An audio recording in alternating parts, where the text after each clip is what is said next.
Nous sommes la moyenne des personnes que nous fréquentons. Avec Génération Do It Yourself, je vous propose de rencontrer ensemble des entrepreneurs, sportifs ou artistes qui vont littéralement faire exploser notre moyenne.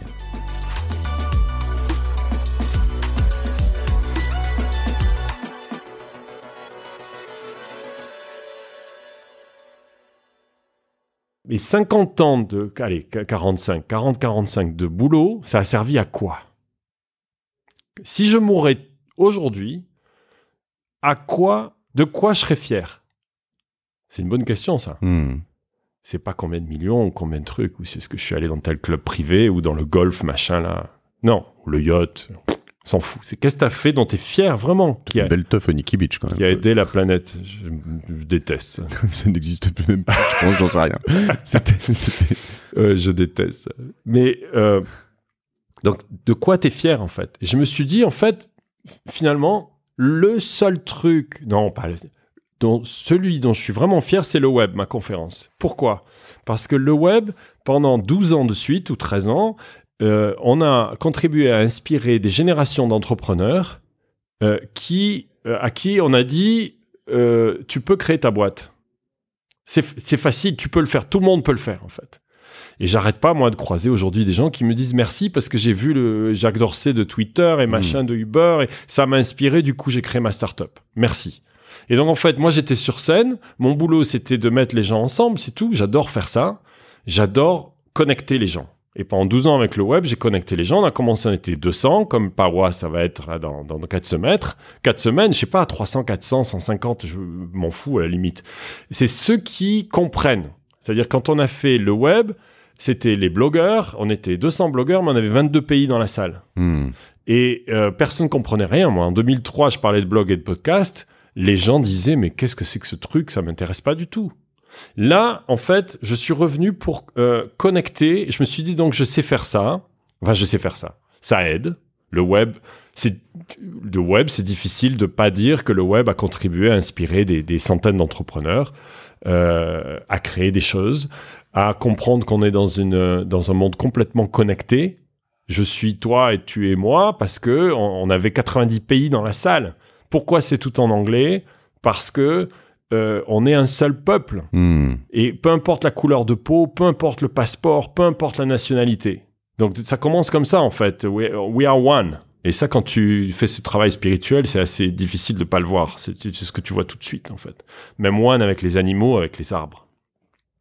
Et donc je me suis dit, bon, si ça, je l'ai fait plutôt pas mal, je reviens, je vais faire la même chose avec ce que j'ai appris, essayer de transmettre ce que j'ai appris en 6 ans de boulot spirituel et le reconnecter. Je vais faire quelque chose que j'ai pas trouvé, en fait, sinon ça sert à rien de faire ce qui est déjà fait. Si je fais le énième retreat center qui amène des gens dans la forêt ou des gens faire des vision quests, il y en a plein, ils n'ont pas besoin de moi. Je le fais parce que ça me fait plaisir. Et j'amène des gens, c'est sympa. Mais c'est pas ça. Ce que j'essaie de faire, c'est de connecter le business et les entrepreneurs. C'est ça, Pawa. Pawa, c'est les entrepreneurs, le business et le monde conscient. Donc, je vais avoir sur scène des patrons de boîtes qui valent 5 milliards ou des créateurs comme Yatsu qui a créé Animoca, qui est un des leaders du metaverse et de la crypto.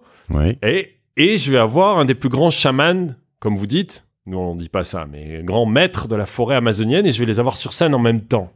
C'est ça la vision. Ou un maître de méditation. On va en avoir d'autres. Je cherche un bouddhiste. Si quelqu'un écoute ça, je cherche un Rinpoche ou un lama bouddhiste, une sommité bouddhiste. Je n'ai pas encore trouvé pour l'instant. Mathieu Ricard, non? Et oui, il faut que je bosse. Et si je faisais pas de podcast, mais tu vois, j'ai Romain là, un Français, voilà. Et après, j'ai des histoires d'entrepreneurs. Donc, Pawa va mettre en avant des histoires d'entrepreneurs qui ont eu cette certains disent awakening, cet éveil de conscience, en fait. Sébastien Borgé, le fondateur de Sandbox. Oui, parce que là, ça c'est le deuxième monde. Le monde virtuel, à nouveau, le monde matériel, le monde digital, et donc le metaverse, tout ça, les cryptos, et le monde spirituel, les trois ensemble. Pourquoi ? Parce que si tu fais le travail personnel que j'ai un peu fait pendant des années, que tu deviens plus conscient, tu es obligé de changer ton business. Tu peux pas faire de la pub pour un truc qui bousille la planète. C'est pas possible. Tu peux pas mettre dans ton corps des choses quand tu sais sont mauvaises pour ton corps. Tu ne peux pas continuer à acheter 50 trucs sur Amazon tous les jours, sachant que une des plus grosses sources de pollution dans le monde, évidemment, c'est le plastique de tous ces trucs-là, mais c'est aussi le cargo qui les balade. Tu peux plus faire ça, en fait. Plus tu es conscient, plus tu dois changer ce que tu fais, ce que tu manges, ce que tu bois, et ensuite tu dois changer ton propre business. Et donc, pourquoi le business ? Parce que les grandes entreprises aussi, même chose, doivent modifier, sinon on va tous mourir. C'est l'espèce humaine qui est en jeu. C'est ça dont on parle. Moi, je vais avoir un enfant là dans un mois, mais j'en ai aussi dans 2 mois, mais j'en ai aussi 3, entre 20 et 27 ans, 21. Et je sais pas dans quel monde ils vont vivre dans 10 ou 20. Tu sais que la forêt, c'est 15 ans, là, le tipping point. Ils commencent déjà à penser qu'on pourrait ne plus du tout avoir de forêt amazonienne. Les océans, c'est 50%. Ou 60%, je sais plus, du corail qui a disparu dans les océans. Il faut voir Seaspiracy. Et c'est pour tout le monde peut dire on s'en fout, mais on s'en fout complètement. Sauf que c'est les 2 sources on respire grâce à l'océan et à la forêt. Donc on est en train de tout bousiller. Alors pourquoi je fais ça ? Je fais ça parce que il y a plein de conférences sur l'environnement. C'est pas une conférence sur l'environnement. C'est une conférence pour les entrepreneurs, pour comprendre comment, à titre individuel, ils peuvent être beaucoup plus équilibrés grâce à ces outils-là, sans partir 6 ans dans la forêt. Donc, il va y avoir tous ces maîtres-là de méditation, avec tous les différents outils qui vont partager ce qu'on appelle les technologies anciennes, ancient technologies. Ils vont partager qu'est-ce qu'on peut faire avec son cerveau que personne ne comprend et qu'eux comprennent. Mais pourquoi ? Pour protéger la forêt, pour protéger la nature. Et ensuite, les entrepreneurs peuvent modifier la manière dont ils travaillent, la manière dont ils créent leur entreprise. Je vais mettre le plus d'entreprises sur scène. Donc, juste d'avoir, là, j'ai une centaine de speakers qui veulent parler d'entreprises conscientes, d'entrepreneurs conscients, d'entreprises conscientes, c'est-à-dire qui font des choses qui aident le monde d'une certaine manière. Soit vous êtes vous, soit aide le monde. Et je vais avoir des panels d'investisseurs. C'est un peu le web, si tu veux. C'est le web conscient. Je vais avoir des panels d'investisseurs. Est-ce que tu savais que les applications de méditation, genre Headspace, 4 milliards de dollars ?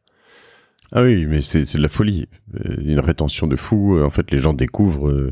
c'est là où la technologie peut de temps en temps être... Enfin, moi, c'est la technologie qui m'a fait découvrir la méditation, clairement. C'est ça. Et donc, j'avais un des VC, David Langer, là, qui va venir. Il dit que c'est déjà un marché de 400 milliards de dollars. Faut que tu fasses venir les fondateurs de Petit Bambou aussi. Oui, mais tu me les présentes ? Ouais, avec plaisir. Je les connais pas, j'ai entendu parler, j'adorerais. Mais en fait, donc, si tu veux, pour résumer, je mets des grands succès, j'invite des grands succès entrepreneurs ou grandes entreprises, pourquoi pas, bien sûr. Je montre des choses incroyables. Qu'est-ce qu'ils font pour la planète, pour les gens ou pour le monde digital ? Je les mélange. Donc, j'ai des grands maîtres comme Nishiwaka, qui est un des plus grands pagés de la forêt, avec les pagés du monde moderne, en fait, les maîtres d'ici, ceux qui savent faire des boîtes comme Yatsu, et des entrepreneurs stories, des gens qui font des choses extraordinaires à toutes les tailles. Mamadou, donc c'est un entrepreneur, lui, il était... Je suis sur le site, donc on le commande, le site de pawa.life, ouais, donc c'est pour ça. Je précise à nos auditeurs parce qu'ils voient pas ce que... Ils voient pas ce qu'on fait. Oui. Oui, c'est ça, tu me montres mon site. Ouais. Mais des entrepreneurs qui étaient lui, il était banquier. D'un côté, tu me parlais de religion. Lui, il a son parcours spirituel. Il me disait, j'étais deux personnes, en fait. D'un côté, j'étais ce mec-là spirituel. Et de l'autre, j'étais banquier. Et je me levais tous les matins en me disant, mais comment je peux faire ce que je fais ? Ça me plaît pas ce que je fais. Et donc, il a maintenant fait un conscious business. Et il essaie d'utiliser le Web3 pour changer la manière dont les ressources de la planète sont extraites, en commençant par l'or. Bon, il va expliquer ça prendra du temps. Mais ce que j'essaie de faire, c'est ça. En fait, ces trois espaces-là, le matériel, le digital et le conscious, plutôt que spirituel, on va dire, le monde conscious, ensemble. Et on va mettre en avant des entrepreneurs qui font des choses bien pour le monde.